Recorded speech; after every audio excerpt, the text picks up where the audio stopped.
Hi, so today I am here with two of my friends from my study abroad. So go ahead and introduce yourself. Hi, I'm Christina. I am from Honolulu, Hawaii, and I am now a graduate student at the University of Tokyo. Well, Hi, I'm Stephanie. I'm from Hilo, Hawaii. So we're both from Hawaii.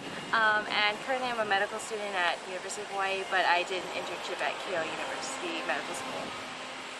so really smart friends, hey? Yeah. So our study abroad program was called the Associated Kyoto Program.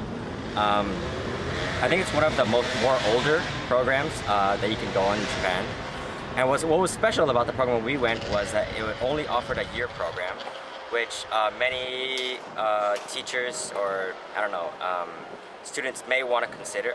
Teachers told their students that they should consider because basically your language on a language curve after basically half a year, you exponentially are supposed to exponentially increase your foreign language ability, which is why 1 year is always recommended if you want to go abroad to learn a language.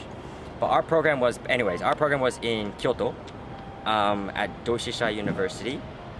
And what was really good about it was that basically the whole program was all of the documentation, all of the classes were really well run.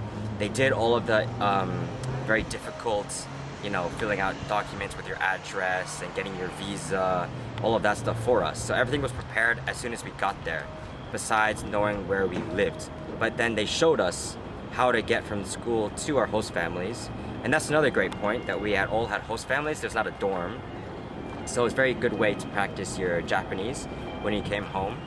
And they really did a good job of taking care of us, right? Yeah. Yeah. Okay.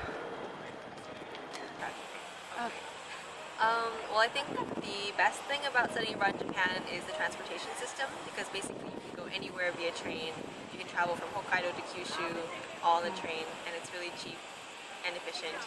And I think the worst thing about studying abroad is that if you're at a Japanese university, a lot of students don't live on campus or near campus. They live on their own in apartments, so sometimes you don't feel like there's as tight-knit a campus community as in the United States. So that can be kind of hard sometimes when you're making friends. I'd say the best thing about studying abroad in Japan, especially for a year, and if you're living with a host family, is that you are always hearing and speaking Japanese, so your language skills can improve exponentially, and especially if you have Japanese friends as well, that helps a lot. In terms of the worst thing, I would say it's very hard to budget here because everything can be cheap, but it starts to add up and you want to experience everything while you're here.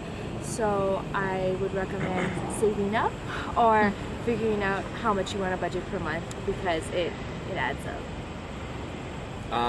I think the best thing about studying abroad in Japan and our experience was being able to make really good Japanese friends at the university that we still contact or can hang out with now that we're back in Japan as working men and women. Oh, not yet, but and I think the worst thing could be that many study abroad programs are, well, while they do a good job of trying to support you, many study abroad students kind of get into the habit of trying to rely on your friends to go places or make other friends, and then you might get stuck into speaking English too much, which obviously is not good because you're there to study Japanese. So I would say the worst thing is don't get into that habit of falling back to English just because you feel nervous or you feel shy to open up. And even though your Japanese skills may not be good, at least try and make Japanese friends, because I think it'll help you. And I think many Japanese friends would like to actually have foreign friends, and you could maybe do a language exchange, or they can learn about your culture in general. So I think that would be kind of turn a bad thing into a good thing. So I guess extra remarks. Something I didn't expect was that a lot of bathrooms don't have soap or paper towels, and so a lot of people here bring their own small like washcloth sort of towel to wipe their hands. So that's something to be aware of, or carry maybe hand sanitizer. Yeah, that was kind of a big shock.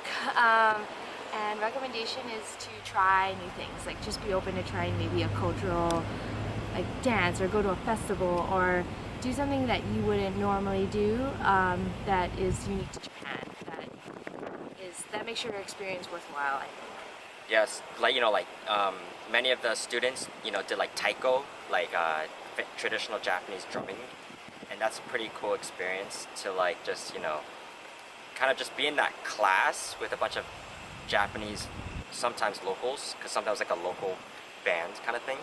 So I think that's really cool.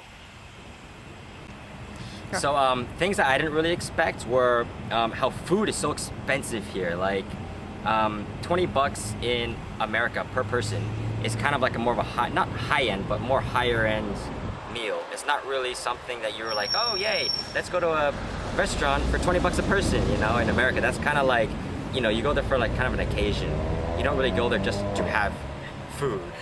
Because usually I think a typical meal would be like, I don't know, 7 bucks, maybe 12 bucks, like a sandwich and a salad. And usually obviously it's enough, but here in Japan, it's normal to pay like 25 bucks or 30 bucks if you're just going out with a bunch of students and you want some yakiniku or you want some beef. So that's something you should be careful of. Just the food prices maybe like double of what you would expect. And also the portions are smaller. So that's something you should be aware of. And also, clothes. University students in America typically, right? I mean, they're not really there to, they're not dressed to impress on a normal school day. It's more just like, I'm so lazy that I have to get up for class, so let me just do my worst. And I don't want to spend time like doing my hair or putting on makeup or dressing up like I'm trying to impress someone. So something that is very interesting here in Japan is that girls and and men would wear like very fancy, not fancy, but like stilettos were like normal for girls to wear. Really nice clothing, and then men as well would wear really fashionable kind of clothes. No one's wearing sweatpants, no one's wearing sweatshirts, no one's wearing sneakers. It's all more like fashionable light clothes. So I guess one other thing is that the dining hall food in Japan at most universities is really, really good. I think in the United States, college dining hall food makes people think of basically not so great food or the same food all the time, but in Japan it's really cheap and really delicious and really healthy. So I really enjoyed eating in the dining halls. I still do.